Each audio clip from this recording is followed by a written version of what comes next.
మీ ఇంటిని మరింత అందంగా మార్చాలనుకుంటున్నారా? మోడర్న్ లుక్స్ తో పాటు లివింగ్ కి perfect solution shine tech UPVC Windows and doors Bondada groups.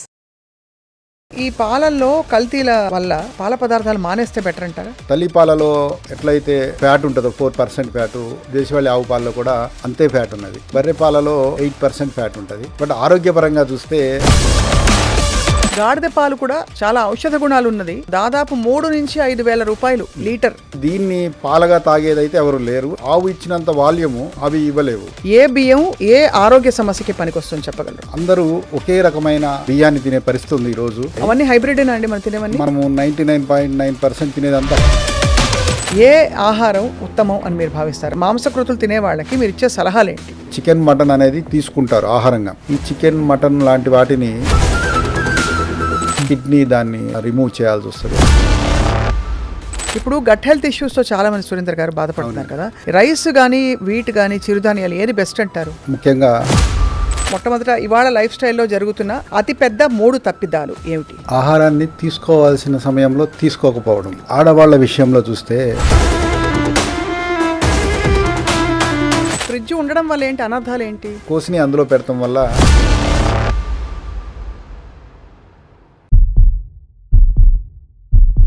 Welcome to Suman TV healthy journey with me Swapna. ఇవాల్టి రోజుల్లో ఆహారమే ఆరోగ్యం అన్న విషయం ఎవరు కాదనలేరు. కానీ మనం తింటున్న ఆహారం మీద మనం దృష్టి పెట్టక అనేక రకాల లైఫ్ స్టైల్ డిసీజెస్ ఎంతగా పెరిగిపోయాయో ప్రతి ఎపిసోడ్లో, అలాగే మీ ఆరోగ్యం కోసం సుమన్ టీవీ ఏ విధంగా పాటుపడుతుందో మేము ఎప్పటికప్పుడు మిమ్మల్ని అలర్ట్ చేస్తూ డాక్టర్స్ ద్వారా బోల్డ్ విషయాలు చెప్పిస్తూ వచ్చాం. ఇవాళ ఒక చాలా ఇంట్రెస్టింగ్ విషయం మాట్లాడబోతున్నాం. మనం తినే ధాన్యాలు, ఎందుకంటే మన దేశంలో ధాన్యాలు మన core diet.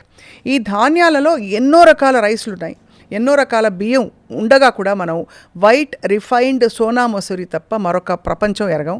Utmost చిట్టిముత్యాలు, utmost basmati, అంతవరకే వెళ్తాం.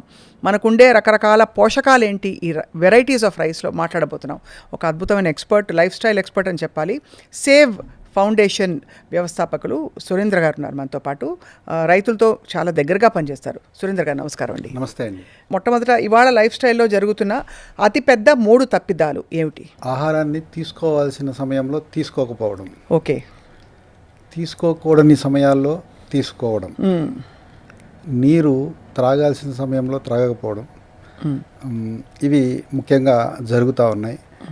ఇంకా ఆడవాళ్ళ విషయంలో చూస్తే వాళ్ళు జర్నీల్లో కావచ్చు, ఆఫీసులో కావచ్చు, నీరు త్రాగితే యూరినల్స్కి వెళ్ళాల్సి వస్తుందని వాళ్ళు నీళ్లు తీసుకోరు. చాలా సందర్భాల్లో వాళ్ళకి నీట్నెస్ అనేది ఇంపార్టెంట్ ఉంటుంది. స్కూల్స్లో కావచ్చు, కాలేజీలో కావచ్చు, వర్క్ చేసే దగ్గర వారు కూడా నీరుని తక్కువ తీసుకుంటారు. ఇవన్నీ చిన్న చిన్న విషయాలే అనిపిస్తాయి కానీ పెద్దగా ప్రభావితం చేస్తున్నాయి ఆరోగ్యాన్ని.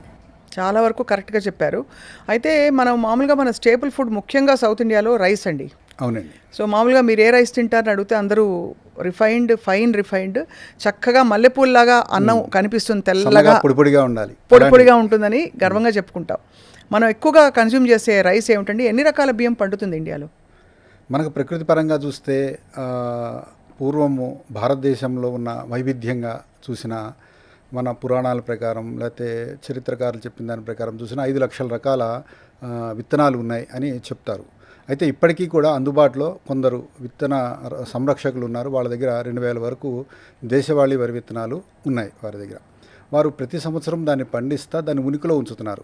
ప్రతి సంవత్సరం పండించకపోతే అవి కొంత కాలానికి అవి పోతాయి కాబట్టి వాళ్ళు ఆ పని చేస్తా సంరక్షిస్తా వస్తున్నారు.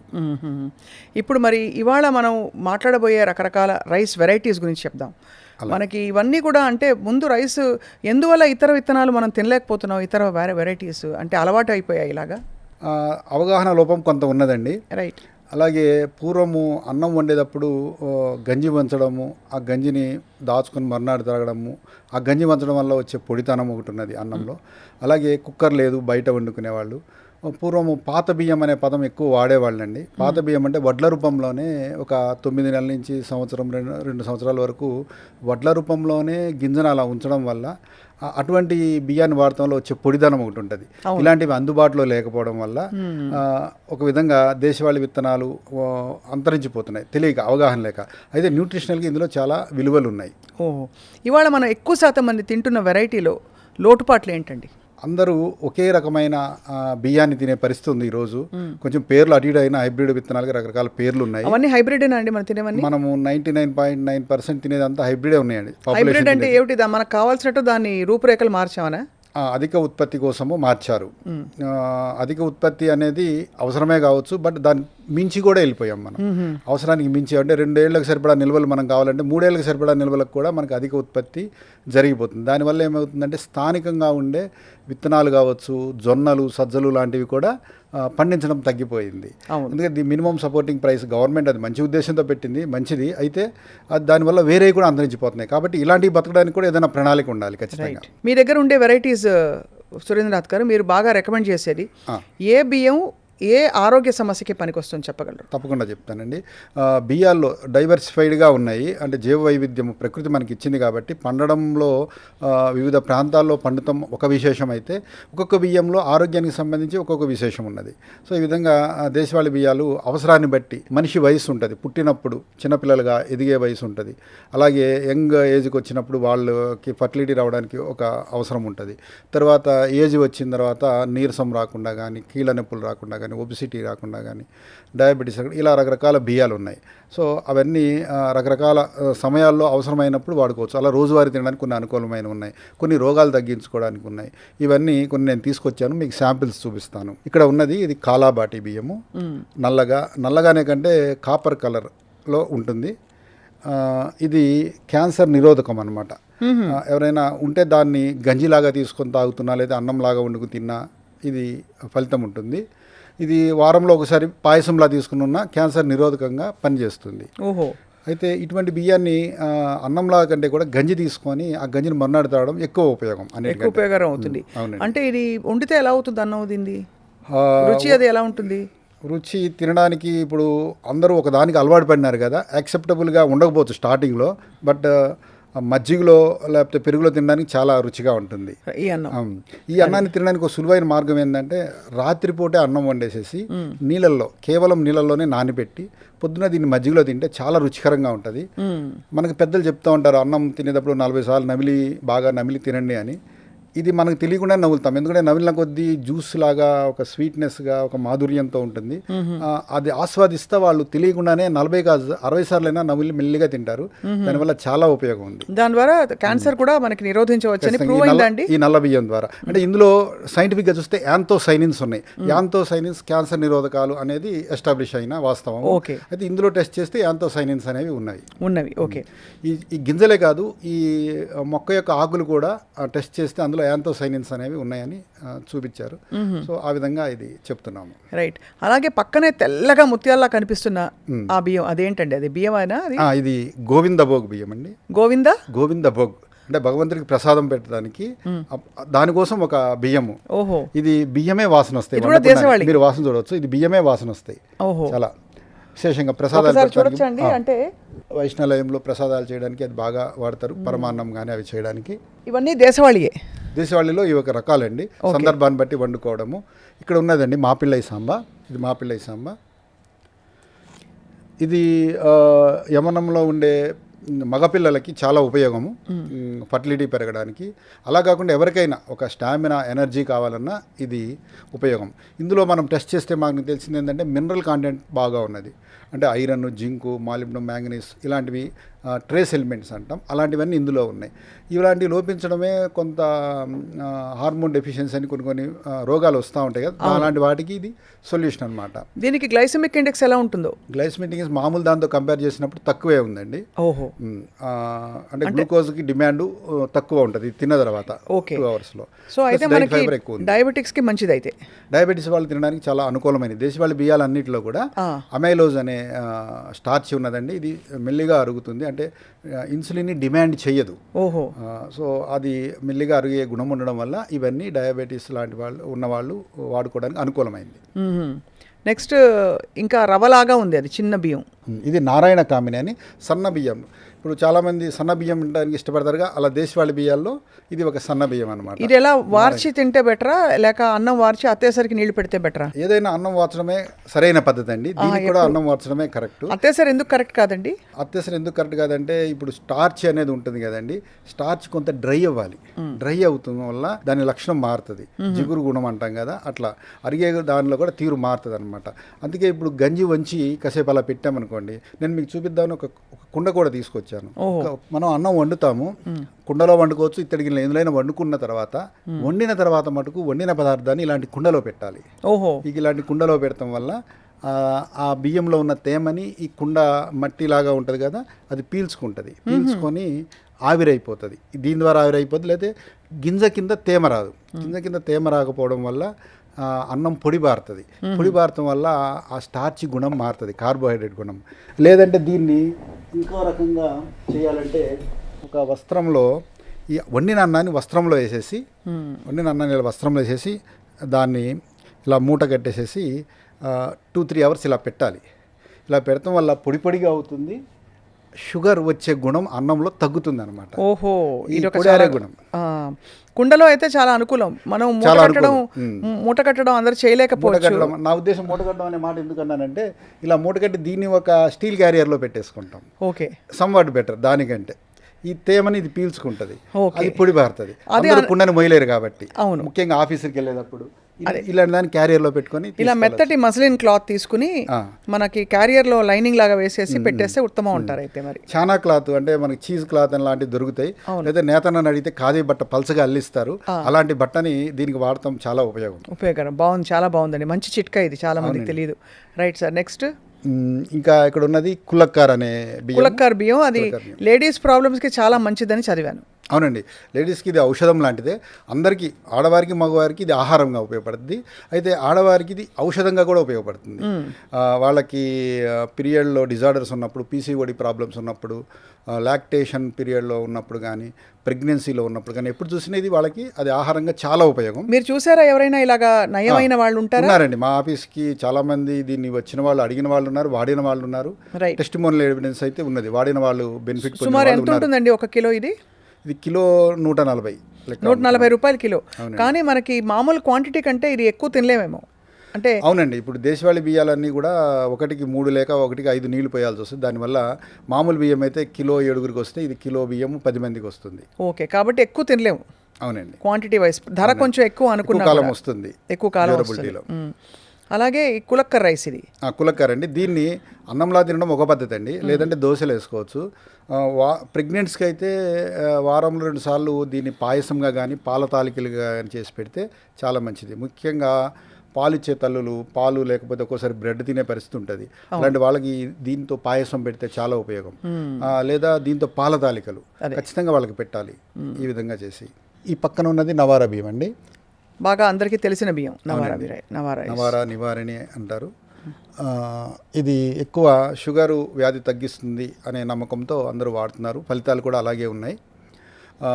షుగరు ఒకటి, ఏజ్ వల్ల వచ్చే షివరింగ్ ఉంటుంది, కొందరికి చేతులు వణుకుతాయి, అట్లాంటి వాటికి కావచ్చు, మోకాళ్ళ నొప్పులు, అలాంటి వాళ్ళకి ఈ బియ్యం చాలా ఉపయోగపడుతుంది. సుమారు ఎంతకాలం తింటే దీని ప్రభావం మనకు తెలుస్తుంది? ఇదని మన దాంట్లో మండలం రోజులు అంటే 40 రోజుల పాటు దీన్ని తీసుకోవచ్చు.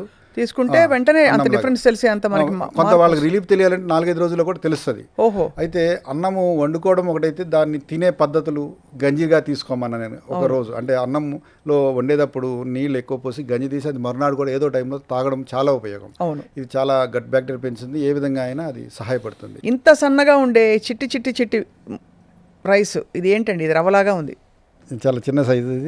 ఇది చిట్టి ముత్యాల రైస్ అండి. మామూలుగా మనకి సువాసనతో కూడా చిట్టి ముత్యాలు ఇవి అంటే పలావుల్లో వాటిలో వాడుతుంటారు. అట్లా వాడుకోవచ్చు అది. సో పొడి పొడిగా అన్నం రావడానికి, లేదా ఫ్రైడ్ రైస్లు, లేకపోతే ఇట్లాంటి వాటికి ఎక్కువగా ఉపయోగపడతా ఉంటారు. ఇది బహురూపి అండి. బహురూపి. సో తెల్ల బియ్యాల్లోనే కొంచెం షుగర్ తగ్గడానికి ఎక్కువగా ఉపయోగపడుతుంది నవారా తర్వాత. ఇట్లా చాలా ఉన్నాయండి, నేను కొన్ని రకాలు తీసుకొచ్చి చూపించాను అవగాహన కోసం. అమ్మో, అసలు ఇన్ని రకాల బియ్యాలు ఇన్ని హెల్త్ బెనిఫిట్స్తో ఉన్నాయంటే చాలా మందికి తెలియదు. అవునండి, మనం అన్నం రైస్ క్వాంటిటీ తక్కువ తింటే చాలు సోనా మసూరి అనుకుంటాం, కానీ దానివల్ల తక్కువ తినడం వల్ల కొంత తగ్గుతుందేమో సమస్య, కానీ ఈ వీటిలో వచ్చే పోషకాలు అయితే మిస్ అయిపోతున్నట్టే కదా. అంతే కదండి. ఇప్పుడు గట్ హెల్త్ ఇష్యూస్తో చాలామంది సురేందర్ గారు బాధపడుతున్నారు కదా, రైస్ కానీ వీట్ కానీ చిరుధాన్యాలు ఏది బెస్ట్ అంటారు? ఎక్కడ నేటివ్గా అక్కడ పుట్టిన ధాన్యాలు ఉన్నాయండి. మనకి కోస్టల్ ఏరియా చూసుకున్నా, సౌత్ ఇండియా చూసుకున్నా, ఇండోనేషియా, బర్మా, జపాన్ ఇవన్నీ ఎప్పటి నుంచో బియ్యం తినే ఉంటున్నాయండి.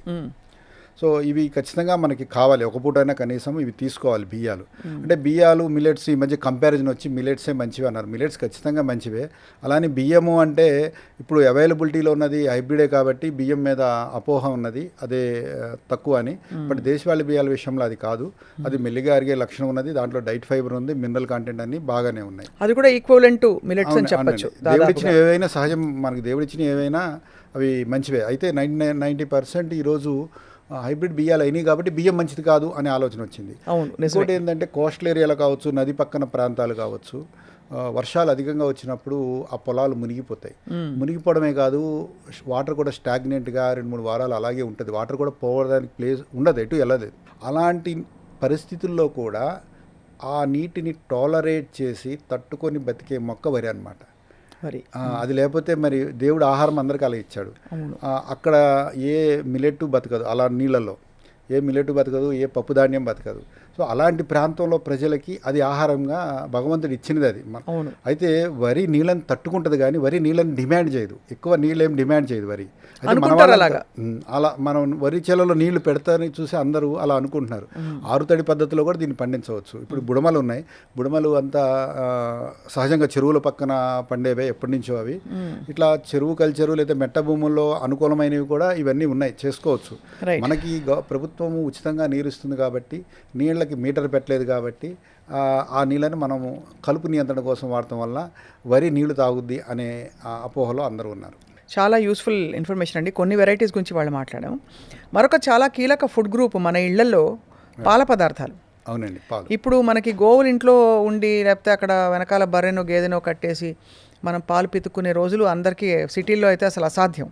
మనకి దొరికేవే ప్యాకెట్లో దొరికేవే పాలు. ఎక్కడైనా అదృష్టం ఉంటే అక్కడ ఇక్కడ కొంచెం పాల అంటే అతను పితికిన వ్యక్తి తీసుకొచ్చి పోయడం, అది కూడా కల్తీ లేదని మనం అనుకోవాలి. సో ఈ పాలల్లో కల్తీల వల్ల పాల పదార్థాలు మానేస్తే బెటర్ అంటారా?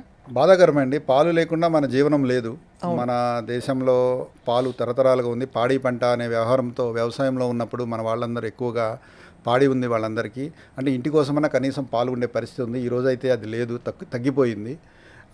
ఆ విధంగా ఎక్కువ మంది అర్బన్ ఏరియాలో అయితే పాల ప్యాకెట్ల మీదే డిపెండ్ అవుతున్నారు. అయితే రాను రాను ఈ నాణ్యత విలువలు అయితే తగ్గుతున్నాయి. ఇది బాధాకరం. ఉన్న దాంట్లో చేసుకోగలిగినది కనీసం ఉన్న పాలని చాయ్ కాఫీలకి వాడకుండా ఉన్నవి తక్కువే అనుకున్నప్పుడు కనీసం పెరుగు మజ్జిగ రూపంలో తీసుకుంటే అది చాలా ఉపయోగం ఉన్న పాలని. అలాగే మనకి తెలిసిన వారు లేకపోతే మనం ఒకళ్ళని ఎంకరేజ్ చేయడం ద్వారా పాలు ఉత్తమంగా దొరికేటట్టుగా మనం ప్రయత్నం చేయొచ్చు. అయితే నేను సజెస్ట్ చేసేది అయితే ఉత్తమంగా అన్నిటికంటే తల్లి పాలతో సమానమైంది దేశవాళీ ఆవు పాలు. తల్లి పాలలో ఎట్లయితే ఫ్యాట్ ఉంటుందో 4% ఫ్యాటు, దేశవాళీ ఆవు పాలలో కూడా అంతే ఫ్యాట్ ఉన్నది. బర్రె పాలలో 8% ఫ్యాట్ ఉంటుంది. చాలా కానీ మంచి మేగడ వస్తుంది, మంచి మేగడ, రుచిగా ఉంటుంది. నెయ్యి కూడా మనకి ఎక్కువ బర్రె పాలతో వచ్చే నెయ్యి కొంచెం నెయ్యి కూడా ఎక్కువ ఉంటుంది అని వాస్తవం. అయితే రుచిపరంగా చూసిన టీ కాఫీలకి చాలామంది ఇష్టపడతారు కాబట్టి అది అట్లా ఉన్నది. బట్ ఆరోగ్యపరంగా చూస్తే ఆవు పాలు తల్లిపాల తర్వాత అంత విలువైనవి అన్నమాట. గాడిద పాలు కూడా చాలా ఔషధ గుణాలు ఉన్నది. దాదాపు 3,000 నుంచి 5,000 రూపాయలు లీటర్. అంటే వింటే బిత్తరపోతాం, కానీ కొన్ని ప్రాంతాలలో ప్రత్యేకంగా దాన్ని కొంతకాలం పాటు ఔషధ గుణాలు ఉండడం వల్ల ఇస్తారని చెప్పి, అంటే గాడిద పాలు ప్రిస్క్రైబ్ చేస్తారని విన్నానండి. నిజమేనా? అవునండి. అయితే ఇది కొందరు ఉపాధిగా ఇళ్ళంటే తిప్పుతా జస్ట్ ఒక 10 ml పడుతుందేమో, నోట్లో అలా పిండుతారు, దానికి కొంత అమౌంట్ తీసుకుని వెళ్తూ ఉంటారు. దాని ఉపాధి కోసం కొందరు చేస్తారు. ముఖ్యంగా ఆస్మా నివారణ కోసం వైద్యంగా అయితే వాళ్ళు వాడుతున్నారు, ఆహారంగా కాదు. అట్లా మన కల్చర్ ఉన్నది ఎప్పటి నుంచో. దానివల్ల కొందరు ఉపాధి కూడా పొందుతున్నారు. వాళ్ళు వాడే వాల్యూమ్ కూడా 10 ml 20 ml లోపే ఉంటుంది కాబట్టి అది విధానంగా చూస్తే మంచిదే. అయితే దీన్ని పాలగా తాగేదైతే ఎవరు లేరు. అంటే అది ఆహారంగా అయితే మన పూర్వీకులు చేయలేదు, అది అంత సజెస్టబుల్ కాదు. మెడిసినల్గా అయితే కరెక్టే. అయితే దాని కాంపోజిషన్ అంతా హ్యూమన్ మిల్క్ దగ్గరలో ఉంటుందని వినికిడి. అవునండి, అదైతే వాస్తవం, అదైతే వాస్తవం. బట్ అది అన్ని ఇప్పుడు ఆవు ఇచ్చినంత వాల్యూము అవి ఇవ్వలేవు. అదే, సో ఆ విధంగా అది మనుగడలో అంటే పాల విషయంలో దాన్ని మనం సస్టైనబుల్ కాదు. అలాగే ఆవు ఇచ్చే పాలు సాత్వికమైనవని మన పూర్వీకుల నుంచి వచ్చినది. అయితే మనం చూస్తున్నది హిస్టరీలో చూస్తే దేశవాళీ ఆవు పాలు సాత్వికమైనవి, ఆలోచన, బుద్ధి, శౌర్యము అన్నీ ఇస్తుంది. బట్ బర్రెలో కానీ గాడిద పాలలో కానీ ఆ లక్షణాలు ఆవు పాలతో కంపేర్ చేసినప్పుడు తక్కువ ఉన్నాయి. మరొక చాలా కీలకమైంది మేకపాలు. సురేంద్ర గారు, అవునండి, మేకపాలు కూడా ఇంకా కొంచెం ఎక్కువ చలామణిలో ఉండగా మనం విన్నాము. మేకపాలతో చేసిన చీజ్, గోట్ చీజ్ ఇప్పుడు చాలా పిజ్జాల మీద వాటి మీద చాలా కామన్గా ఎక్కువ గ్రీక్ ఫుడ్లో ఎక్కువ వాడతారు ఇది. అవునండి. సో మేకపాల గొప్పదనం కానీ విశేషాలు ఏంటండి? మేకపాలు కూడా ఆస్మా లాంటివి తగ్గించడానికి చాలా ఉపయోగం. బట్ వాల్యూమ్ చూస్తే వచ్చేది తక్కువ. అంటే ఆవుతో అది తీసుకున్న డైట్ కావచ్చు, దాని ద్వారా వచ్చే పాలు కావచ్చు, ఎకనామీగా చూస్తే ఆవు తిన్న గడ్డి, దానికి వచ్చే పాలు, దాని ఇచ్చే ఎరువు ద్వారా ఉన్న ఎకనామీ, ఇలా కంపేర్ చేసినప్పుడు మేక ఎకనామికల్గా పాల విషయంలో వైబిలిటీ కాదు, బట్ కొంత వాల్యూమ్ వస్తుంది, కరెక్టే. అది విలువైనదే ఆరోగ్యపరంగా చూస్తే. అయితే బల్క్లో ప్రొడ్యూస్ చేయడం అనేది చాలా తక్కువ, దానివల్ల రేట్లు కూడా ఎక్కువ ఉంటాయి. బట్ తక్కువ మొత్తంలో ఆరోగ్య కోసం తీసుకున్నప్పుడు ఆయుర్వేదంలో కొన్ని టెస్టుల ప్రకారము ఆస్మా సంబంధించిన వ్యాధులకి అది ఉత్తమమైంది. నేను విన్నది 3 నుంచి 5 వేల రూపాయలు గాడిద పాలైతే మనకు అఫ్కోర్స్ మంచి మేలిమి రకం పాలంటే 50 to 70 రూపీస్లో మనకి కౌ మిల్క్, బఫెలో మిల్క్ దొరికిపోతాయి. అవునవును. సో అలాగే మేకపాలు కూడా కొంతవరకు వాడుకలో ఉంటుంది, కానీ అంత కామన్గా అయితే పెద్ద మొత్తంలో అంటే ఒక పరిశ్రమగా ఎప్పుడు చూడలేదు మనం. పరిశ్రమగా చూడలేము. ఎకనామికల్ కండిషన్గా చూసినా అది ఫ్లెష్ కోసమే పెంచుతారు కాబట్టి పాల విషయంలో అంత ఉత్పత్తి రాదు. ఎప్పుడు ప్లాంట్ బేస్డ్ డయట్ ఉత్తమం అని చెప్పి ఈ మధ్య ఎక్కువగా చలామణి అవగా విన్నాం. అవసరం కూడా అది. మీరు ఒక అంటే ఎన్వైరన్మెంటల్ యాక్టివిస్ట్గా, ఒక రైతుగా, అలాగే సేవ్ అనే ఫౌండేషన్ నడుపుతున్నారు కాబట్టి ఏ ఆహారం ఉత్తమం అని మీరు భావిస్తారు? అంటే మాంసకృతులు తినే వాళ్ళకి మీరు ఇచ్చే సలహాలు ఏంటి? మాంసకృతులు మనకు శరీరంలో మన మజిల్కి అవసరము. అంటే వర్క్ చేయాలన్నా, స్టామినాగా కొన్ని కండిషన్స్లో ఉండాలన్నా ప్రోటీన్ అనేది మనకి అవసరం. ప్రోటీన్స్ అనేవి మనకి ఎంజైమ్స్గా, హార్మోన్స్గా కూడా రకరకాల పనులు చేస్తాయి. ప్రోటీన్ డెఫిషియన్సీ అందరికీ ఉంది, పేదవాడికి, ఉన్నవాడికి, అందరికీ ఈరోజు ప్రోటీన్ డెఫిషియన్సీ ఉంది. ఈరోజు ఆహారపు అలవాట్లు పూర్వంలాగా లేకపోవడం వల్ల మన ఆహారంలో పప్పు ధాన్యాలు కావచ్చు అన్నీ మిస్ అయినాయి. అలాగే చికెన్, మటన్ అనేది తీసుకుంటారు ఆహారంగా. అయితే ఈ చికెన్, మటన్ లాంటి వాటిని డైజెస్ట్ చేసుకొని ఎక్స్క్రీట్ చేసుకునే క్యాపబిలిటీ వయసు వచ్చే కొద్దీ తగ్గుతుంది అనమాట. కిడ్నీ దాన్ని రిమూవ్ చేయాల్సి వస్తుంది. అట్లా అది ప్రాబ్లం ఉన్నది. డైజెస్ట్ చేసుకొని ఎక్స్క్రీట్ చేసేది అది ప్రాబ్లం ఉంది. అయితే మనకి శ్రామికులు అది తీసుకోవడం కరెక్టే కొంతవరకు. అయితే ఇప్పుడు అందరూ తీసుకుంటున్నారు, అంత శ్రమ లేదు మనకి. అంత శ్రమ లేకుండా అది తీసుకుంటున్నాం. అలాగే అవైలబిలిటీ పెరిగిపోయినది. ఏ సమయంలో అయినా మనకు అది దొరుకుతుంది. రాత్రి లేదు, పగలు లేదు, వారం లేదు. అయితే పూర్వం మన వాళ్ళు మాంసాహారం తిన్నారు. ఎప్పుడు తిన్నారంటే జాతరలు వచ్చినప్పుడు, లేకపోతే ఎప్పుడో సంవత్సరంకి 1-2 సార్లు పండగలప్పుడు. అది కూడా మటన్ అమ్మే షాపులు కూడా తక్కువ ఉండేవి. అందరూ కలిసి మాట్లాడుకొని షేర్స్ వేసుకునేవాళ్ళు. అట్లా ఎప్పుడో తినేవాళ్ళు. అట్లా తినడం వేరు, రోజు తినడం వేరు, రెండింటికి సమస్య వేరుగా ఉన్నది.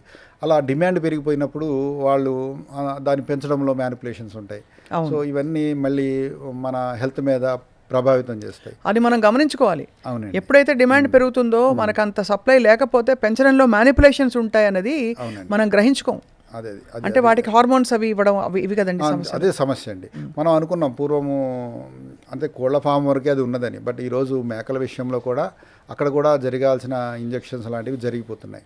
ఆవు పాల విషయంలో కూడా జరుగుతున్నాయి కదండి. ఆవులకి కూడా అయితే కొందరు అట్లీస్ట్ దేశీయాలి ఆవు పాలు పెంచడానికి చేసే వాళ్ళు అయితే బాగానే ఉన్నారు నాకు తెలిసి. దాని తగ్గ రేటు పెడుతున్నారు, దాని తగ్గ రేటు తీసుకున్నారు కాబట్టి వైబుల్ అవుతుంది. ఎంత పడుతుంది అది దేశవాళీ ఆవు పాలు లీటరు? మేము అమ్మేది అయితే 120 రూపాయలు ఉన్నది. డోర్ డెలివరీ చేసేవాళ్ళు దాన్ని 140, 160 కూడా అమ్ముతున్నారు 1 లీటర్. నగరంలో పరిస్థితి నేను చెప్తున్నాను. అయితే సురేంద్ర గారు, మరి మాంసకృతుల పరిస్థితి ఓకే, చాలా వరకు తగ్గించాలని మీరు చెప్తున్నారు. కూరగాయలు పండించడంలో కూడా రకరకాల పెస్టిసైడ్స్, ఫర్టిలైజర్స్, పండ్లు పండడానికి వేసే కెమికల్స్, వాటిని ఎలా మనం తీసేయచ్చు ఫుడ్లోంచి? మంచి విషయం అండి. ఈరోజు మనకి దొరికే కూరగాయలు చాలాట్లో ఏదో ఒకటి పండించేటప్పుడు కొన్ని చల్లవచ్చు, పండిన తర్వాత కూడా కొన్ని చల్లే పరిస్థితి ఉన్నది. ఏం చల్లుతారు సార్? అవి షైనింగ్గా ఉండడానికి, లేకపోతే నిల్వ ఉండడానికి, ముఖ్యంగా క్యాబేజీ, కాలీఫ్లవర్ ఇలాంటి వాటిల్లో షైనింగ్ కోసం కొందరు తెలియదు, వాళ్ళకి ఇంపుగా ఉంటే సేల్ అవుతాయి అనే విషయంలో వాళ్ళు చేస్తున్నారు. ఏదైనా కెమికల్ వేస్తారండి దానిలో? అంతే, ఖచ్చితంగా కెమికల్ వేస్తారు. సో వీటిని మనము అట్లీస్ట్ సర్ఫేస్ మీద ఉన్నాయి తీసుకేసేయడానికి ఇంటికి రాగానే మనం గోరువెచ్చటి నీళ్ళలో ఒక 10 నిమిషాలు నానబెట్టాలి. దాంట్లో ఉప్పు కలుపుకోవచ్చు. ఒక లీటర్కి ఒక 10 గ్రాములంత ఉప్పు కలుపుకొని దాన్ని మనం వాష్ చేసుకోవడం ఒక పద్ధతి. లేదా పిడకలు, ఆవు పేడ పిడకలు ఉంటాయి, పిడకలు కాలిస్తే వచ్చే బూడిద ఉంటుంది, బూడిదని ముద్దలాగా చేసి తడిపేసి కూరగాయలకు పట్టించేసి మళ్ళీ వాష్ చేసినా కొంత అబ్జర్వ్ అవుతుంది సర్ఫేస్ మీద ఉన్నది. సో ఈ విధంగా కొంత ఆ విష ప్రభావాన్ని తగ్గించుకోవచ్చు. ఇంకో పద్ధతి ఏంటంటే, అవకాశం ఉంటే ఇంటి దగ్గర బాల్కనీలో 2 అడుగులు బై 2 అడుగులు ఉన్నా సరే టవర్ లాగా పెట్టుకొని ఆకుకూరలు పండించుకోవచ్చు కొంతవరకే. అవి వారంలో 2 సార్లు సరిపోతాయి. అట్లీస్ట్ 2 అడుగులు బై 2 అడుగులు ఉంటే సరిపోతుందండి. 2 టవర్లు 3 షెల్ఫ్లు పెడతాము. అందులో మెంతికూర వేసుకోవచ్చు చక్కగా. మెంతికూర అంటే 2 వారాల లోపే అయిపోతుంది. కొత్తిమీర వేసుకోవచ్చు, జ్యూస్ తాగొచ్చు. ఇలాంటి ఆకుకూరలే, తోటకూర, పాలకూర, ఇంతే. ఇవే ఒక షెల్ఫ్ 2 షెల్ఫ్ అలా టవర్ లాగా. ఇవన్నీ ఎక్కడ దొరుకుతాయండి? ఇవి మనము వేగ బజార్లో షెల్ఫ్స్ దొరుకుతాయి. మనకి విత్తనాలు అయితే మా దగ్గర దొరుకుతాయి. అంటే దేశవాళీ విత్తనాలు ట్రేస్ ఆన్లైన్లో దొరుకుతాయి. లేదంటే మనకి బజార్లో అమ్ముతారు. దాంట్లో కొంత మట్టి వేసుకొని ఖచ్చితంగా ఇట్లా చేసుకోవచ్చు. ఇంటి దగ్గరే సులువైంది. కనీసం వారంలో 2 సార్లు. బాగా ఎండ అవసరం పడుతుందా? ఎండ కనీసం రోజుకి 3-4 గంటలు దొరికినా చాలు. రోజంతా అవసరం లేదు. అంత షేడ్ వచ్చిన మోబులేగా ఆ షెల్ఫ్ ఎక్కడైనా ఎండ రాదంటే కొంచెం అటు ఇటు తిప్పుకొని ఆ బాల్కనీ ఇట్లా మార్చుకుని అయినా ఎండకి ఎక్స్పోజ్ చేయొచ్చు మనం. సో అలాగా ఇంట్లో పండించుకోవడం ఉత్తమం. అవకాశం ఉంది. లేదంటే వేడి నీళ్ళలో మీరు అన్నట్టు వెచ్చటి నీళ్ళలో ఉప్పేసి నానబెట్టి, అంటే అన్ని పండవు కాబట్టి ఇంట్లో వాటిని అలా నానబెట్టుకుని వాటిని చేసుకోవచ్చు. అలాగే పండించేటప్పుడు తక్కువ విషాలు అదే రసాయనాలు చల్లే అవకాశం ఉన్న కొన్ని పంటలు ఉన్నాయి. కూర అరటికాయ ఉంది, దాన్ని చక్కగా తెచ్చుకోవచ్చు. గుమ్మడికాయ, సొరకాయ, వీటికి తక్కువే చల్లుతారు కాబట్టి వారంలో 2 సార్లు ఇవి కూడా తీసుకోవచ్చు. కొబ్బరికాయ, పచ్చిశనగపప్పు కూర ఒక రోజు వండుకోవచ్చు. ఇలా ఉన్నదాన్ని తగ్గించుకోవడానికి ఒక ప్రయత్నం చేయాలి. ఫ్రిడ్జ్ వాడకం మంచిదే అంటారా సురేంద్ర గారు? ఫ్రిడ్జ్ నాకు తెలిసి మన దేశానికి అయితే అవసరం లేదండి. అయితే వైఫ్ అండ్ హస్బెండ్ జాబ్ చేయడం వల్ల కొన్ని ముఖ్యంగా ఇడ్లీ బ్యాటర్ లాంటివి పెట్టుకోవడానికో పెరుగు పెట్టుకోవడానికో వాడుతున్నారు. నా సజెషన్ ఏంటంటే, మనము పొద్దున్నే ఆఫీస్కి వెళ్ళేటప్పుడే చక్కగా తినేసి ఫుల్ మీల్స్ తినేసి ఒక మిగతా అన్నం ఇట్లా నేను చెప్పినట్టు కుండలో పెట్టుకుని అలా తీసుకెళ్తే రోజుకు 2 సార్లు సరిపోతుంది. 3వ ఆకలి అయితే ఫ్రూట్స్, నట్స్తో తినొచ్చు. కాబట్టి ఫ్రిడ్జ్ లేకుండా బతకొచ్చు. నేనైతే ఉంటున్నాను ఒక 20 ఏళ్ళ నుంచి. మీ ఇంట్లో ఫ్రిడ్జ్ లేదు? నేను ఫ్రిడ్జ్ లేకుండా ఉంటున్నాను. మా ఆవిడ కూడా సహకారం అందించింది. నేను కూడా ఎప్పుడు టిఫిన్ అడగను. టిఫిన్ కోసం ఇవన్నీ వచ్చే పరిస్థితి కాబట్టి మేమైతే అది లేకుండా బతకగలం. అప్పటికప్పుడు చేసుకునేదే చేస్తారు అంతే. అంటే పిండ్లు అవి లేకుండా ఒక రోజు ముందు ప్లాన్ చేస్తాం, ఏది కావాలో అది తీసుకుంటాం. కానీ ఫ్రిడ్జ్ ఉండడం వల్ల ఏంటి అనర్థాలు ఏంటి? సో ఏదైనా ఫ్రెష్గా తినడం అనేది ఒకటి ముఖ్యము. కోసిని అందులో పెడతారు. కోసిని అందులో పెడతాం వల్ల దాని లక్షణం మారిపోవడం. ఫ్రెష్ ఫ్రూట్ తినడం వేరు, దాన్ని అందులో పెడతాం వేరు. అలాగే మనము ఏమైనా మిగిలితే ఎవరికైనా ఇస్తూ ఉంటాం జనరల్గా, ఆ ఇచ్చే గుణం పోతుంది, మళ్ళీ దాచుకొని తింటాం. అట్లా ఇలాంటి ఏదైనా ఫ్రిడ్జ్ వల్లే వస్తున్నాయి ఇలాంటివన్నీ. చాలా బాగుంది. సహజ సిద్ధంగా ఉండడం మంచిది. ఫ్రిడ్జ్లో నీళ్లు తాగితే ఏమైనా అనర్థాలు జరుగుతాయండి? చల్లటి నీళ్ళు అంత చాలా మందికి. ఇప్పుడు మా ఇంటికి గెస్ట్లు వస్తారు, నా ఫ్రెండ్స్ ఒకళ్ళిద్దరు, వాళ్ళు రాగానే అబ్బా చల్లగా నీళ్ళు ఇవ్వు అంటారు. సో బాగా ఐస్ కోల్డ్ వాటర్ ఏ సీజన్ అయినా సరే ఆ అలవాటు అది ఎంతకీ వాళ్ళు మానుకోలేకపోతారు. అయితే ఒకటైతే షూర్, మన బాడీ టెంపరేచర్ ఉన్న టెంపరేచర్ ఒకటి ఉంది కదా, సో అది 38 డిగ్రీస్ సెంటీగ్రేడ్ కొంచెం అటు ఇటుగా. అయితే మన తాగే నీరు కూడా దానికి దగ్గరలో ఉంటే కరెక్ట్ ఒక 45 డిగ్రీలు 50 గోరువెచ్చటి నీళ్ళు అంటాం. అందుకే మనం ఎప్పటికీ ఇది మంచిది తాగడానికైతే. మనకి కఫం లాంటివి రాకుండా, అంటే కఫ ప్రకోపం అంటాం కదా, అలాంటిది రాకుండా, అంటే జలుబు దగ్గులు ఇలాంటివి రాకుండా పొద్దున్న పరగడుపునైతే గోరువెచ్చని నీళ్ళు తాగాలి ఖచ్చితంగా. అలాగే అన్నం తిన్న 2 గంటల తర్వాత ఇలా గోరువెచ్చని నీళ్ళు తాగాలి. ఇదైతే మనం అందరం చేయలేకపోతున్నాం. ఇది చాలా ఉపయోగం. అయితే సమ్మర్లో ముఖ్యంగా ఎండలో వచ్చినప్పుడు అనిపిస్తుంది కదా, కుండలో నీళ్లు తాగడం ఉపశమనం కలిగిస్తుంది. ఖచ్చితంగా తాగొచ్చు. కుండ చాలా మంచిది, ఎప్పటికైనా మంచిదే. అది వేసవకాలంలో అనుకూలం కూడా తాగడం. మీ ఇంట్లో అక్వాగార్డ్ ఉందండి? మా ఇంట్లో లేదండి. వాటర్ ప్యూరిఫైర్ లేదండి. మున్సిపల్ వాటర్నే మేము వేడి చేసుకొని తాగుతారు. అక్వాగార్డ్ కూడా కొంత, అంటే అక్వాగార్డ్ అనేది కంపెనీ పేరు, వాటర్ ప్యూరిఫైర్. అది ఇప్పుడు ఆర్ఓ వాటర్స్ వచ్చేసిన, దాని తర్వాత మీరు చెప్పిన తర్వాత అల్ట్రా ఫిల్టర్, మీరు చెప్పిన కంపెనీలో ఉన్నది అల్ట్రా ఫిల్టరేషన్. దాని తర్వాత వచ్చింది ఆర్ఓ వాటర్ అందరూ తాగుతున్నారు. ఆర్ఓ వాటర్లో మనకి కొన్ని మినరల్స్ వెళ్ళిపోతాయి, కావాల్సిన మినరల్స్ ఉండవు అందులో. ముఖ్యంగా కాల్షియము, మెగ్నీషియం ఇలాంటివి ఉంటాయి కదా, మట్టిలోంచి వచ్చేవి. అవి ఉండాల్సిన స్థాయి కంటే తగ్గిపోతాయి అన్నమాట. సో బోన్స్ రిలేటెడ్ ప్రాబ్లం, మోకాళ్ళ నొప్పులు రావడానికి ఒక కారణము ఫ్లోరోసిస్ లాంటివా? అంటే అది తీవ్రమైనది, ఫ్లోరిన్ ఎక్కువ అయిపోయి వస్తుంది. అదోనండి. ఇప్పుడు మనకి కాల్షియం కావాలి కదండి, అది పూర్వం నీళ్ళలో, బావి నీళ్ళలో, భూమిలో, మట్టిలో కాల్షియం ఉంటుంది, magnesium, calcium, alkaline earth metals అంటారు. ఇవన్నీ మట్టిలోంచి వస్తాయి మనకి. అవి సహజంగా బావి నీళ్ళు తాగినప్పుడు, నది నీళ్ళు తాగినప్పుడు అందులో కరిగి మనకి నీళ్ళలో వచ్చేస్తాయి. మనం పూర్వం అంటారు ఆ ఊరి నీళ్ళు బాగా పన్నీరా అంటూ ఉంటారు. అంటే అక్కడ ఉన్న మినరల్స్ బట్టి అక్కడ అమ్మమ్మ వాళ్ళ ఇంటికి అక్కడికి వెళ్ళి వస్తే మనిషి బాగున్నాడు అని అనుకుంటారు కదా, ఆ నీళ్ళు బాగా పన్నీ అంటారు.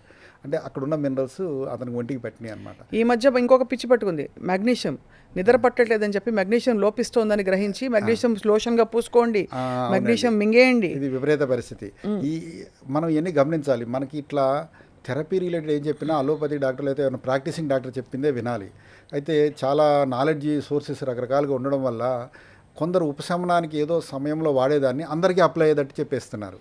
సో మెగ్నీషియం వల్ల ఖచ్చితంగా కొన్ని లాభాలు ఉంటాయి, బట్ అది వాళ్ళు ఒక అప్లికేషన్కి చెప్పుంటారు, బట్ తెలియక అందరూ వేరే దానికి కూడా అది వాడేస్తున్నారు. రైట్.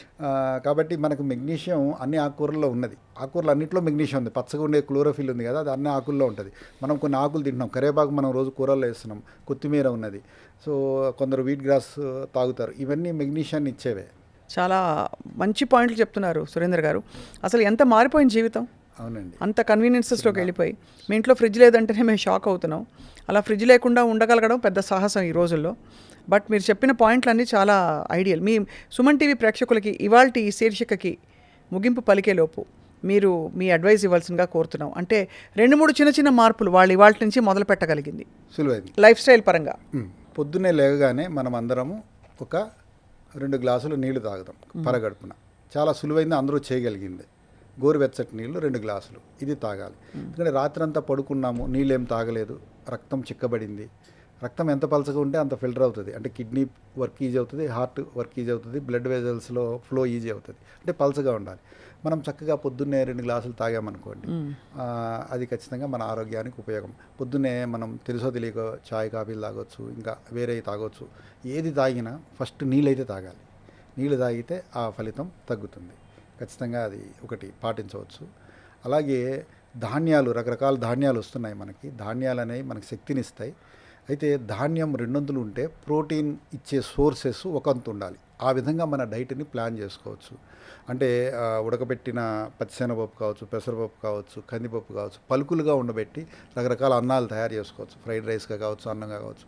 ఇలాంటిది వారంలో 2-3 సార్లు అందరికీ ఖచ్చితంగా ఇస్తే అది ఒక ఆరోగ్యం. ఇది సులువుగా చేసుకోగలిగింది, ఖర్చు ఏం లేదు దీంట్లో. అవును అవును, ఇది ఒకటి చేసుకోవచ్చు. కాబట్టి ఇవన్నీ పాటిస్తూ మీరు అన్నట్టు రకరకాల ధాన్యాలని ట్రై చేస్తూ వాళ్ళకే తెలుస్తుంది అంటే ఎలా ఇంప్రూవ్ అయిందని. ఏదైనా ఒక నెల రోజుల పాటైనా చూడాలి ఎఫెక్ట్ రావాలంటే. ఖచ్చితంగా వారంలో కనీసం 5 రోజులు పాటిస్తే 2 రోజులు రిలాక్స్ చేసుకుంటాయినా ఒక 8 వారాలు అంటే మీరు అన్నట్టే వస్తుంది. అలాగే ధాన్యాలు మనకి అటుకుల రూపంలో మన వాళ్ళు పూర్వం తినేవాళ్ళు, అది మనం మిస్ అవుతున్నాం. మురమరాలు కావచ్చు, అటుకులు కావచ్చు, ఇళ్లలో లేదు. కానీ దానిలో పోషకాలు ఉంటాయా? మరీ గాలిగా ఉంటుంది. ఈ బియ్యాలతో చేసుకోవచ్చు కదా, దేశవాళీ బియ్యాలతో చేసుకోవచ్చు. అయితే మనకు తెలిసిక ఎక్కువ మంది ఓట్స్ అటుకులే అది గొప్పది అన్న స్థితిలో ఉన్నాం మనం. అటుకులు ఏదైనా మంచిది, అయితే దేశవాళీ బియ్యాలతో కావచ్చు వాటితో చేసుకునే అటుకులు చాలా మంచివి. రైట్. వడ్లని నానబెట్టి ప్రాసెస్ వేడి నీళ్ళలో వేసి ప్రెస్ చేస్తారు కాబట్టి అందులో ఉన్న రైస్ బ్రాన్ లేయర్ కూడా అటుకులకు వచ్చేస్తుంది. అంటే తౌడు తినలేని వాళ్ళు ఈ అటుకుల్ని తినడం అనేది చాలా ఉపయోగం. అలాగే పార్షియలీ కుక్డ్ అనమాట, అది ఖచ్చితంగా వస్తుంది, డైట్ ఫైబర్ వస్తుంది. మళ్ళీ పార్షియలీ కుక్ అయినట్టు అనమాట, అంటే బియ్యం వండడానికి టైం పడుతుంది. అదే అటుకులు వేడి పాలలో వేస్తే మెత్తబడిపోతాయి, అంటే సులువుగా డైజెస్ట్ కూడా అవుతుంది. అవును, ఒక పూట పాలు దాంతో ఆహారంగా తీసుకుండొచ్చు. అంటే ఎవరైతే ఓట్స్ అటుకులు తింటున్నారో అలా మన దేశవాళీ బియ్యంతో అటుకులు తినడం అనేది చాలా ఉపయోగం, అవసరం కూడా. అవును, ఎందుకంటే ఇక్కడ పండించే వాళ్ళకి వాళ్ళు కొంటారు కాబట్టి అదొక ఎకనామీ. చాలా బాగుంది సురేందర్ గారు, చాలా యూస్ఫుల్ విషయాలు చెప్పారు ఇవాళ మాకు. థ్యాంక్ యూ వెరీ మచ్, ధన్యవాదాలు. మీరు మళ్ళీ రావాలి, మాకు కొత్త విషయాలు చెప్పి మన వ్యవసాయంలో ఉండే అద్భుతమైన పోషకాలు, మనం పండిస్తున్న ధాన్యాల్లో ఉండే గొప్ప విషయాలని చెప్తూ ఉండాలని కోరుకుంటున్నాం. ధన్యవాదాలండి, మీరు ఒక మంచి అవకాశం ఇచ్చారు వీటి గురించి వివరించడానికి. ఇది ప్రజల్లోకి అవగాహన పెంచడానికి చాలా ఉపయోగమని నేను ఆశిస్తున్నాను. ధన్యవాదాలు. థ్యాంక్ యూ అండి, నమస్కారం.